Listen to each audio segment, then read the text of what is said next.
எந்த ஒரு பரிகாரம் எடுத்தாலும் இந்த திங்கட்கிழமை அன்று நம்ம பரிகாரம் பண்ணணும். அதுக்கு முன்னாடி உங்க ஜாதகத்தில் சந்திரனுடைய வலிமை, அதாவது சந்திரனுடைய பலம் எவ்வளோ, சனி பகவானுடைய பலம் எவ்வளோன்னு சீர்தூக்கி நீங்க பார்த்துக்கணும். அதுல சந்திரன் உங்களுக்கு பலமாக இருந்தால் திங்கட்கிழமை அன்னைக்கு நீங்க பரிகாரத்தை தேர்ந்தெடுத்துக்கோங்க. சனி பகவான் பலமாக இருந்ததுன்னா சனிக்கிழமை அன்று பரிகாரத்தை நீங்க செலக்ட் பண்ணிக்கோங்க.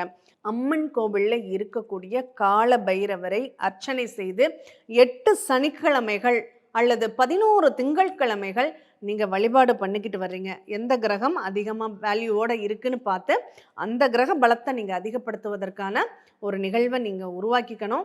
அப்போ எந்த கிரகம் நமக்கு சப்போர்ட் பண்ணும் அப்படிங்கிறத புரிஞ்சு நீங்க திங்கட்கிழமை அன்று அம்மன் கோவிலில் உள்ள கால பைரவருக்கு தீபம் போட்டு வழிபாடு பண்றீங்க. சந்திரன் சனி சேர்க்கைக்கு கால பைரவரை, பெண் தெய்வ ஆலயங்களில் உள்ள கால பைரவரை வழிபாடு பண்ணுங்க. எனக்கு தெரிஞ்ச இந்த பெண் தெய்வ கோயிலில் கால பைரவர் ரொம்ப விசேஷமா எங்க இருக்காரு அப்படின்னா, புதுக்கோட்டை மாவட்டத்தில் கொன்னையூர் கிராமத்தில் இருக்கக்கூடிய முத்துமாரியம்மன் ஆலயத்தில் கால பைரவர் இருக்காரு. அங்க ரொம்ப விசேஷமா அந்த கால பைரவருக்கு பூஜைகள் நடந்துகிட்டு இருக்கு. வாய்ப்பு இருக்கிறவங்க போய் பயன்பெறுங்க. இந்த சனிச்சந்திரன் சேர்க்கை நிவர்த்தியாகி எல்லாரும் சந்தோஷமான மனநிலையோட இருக்கணும்னு அந்த அம்மன் ஆலயத்தில் உள்ள கால பைரவரை வணங்கி விரும்பி வேண்டிக்கிறோம்.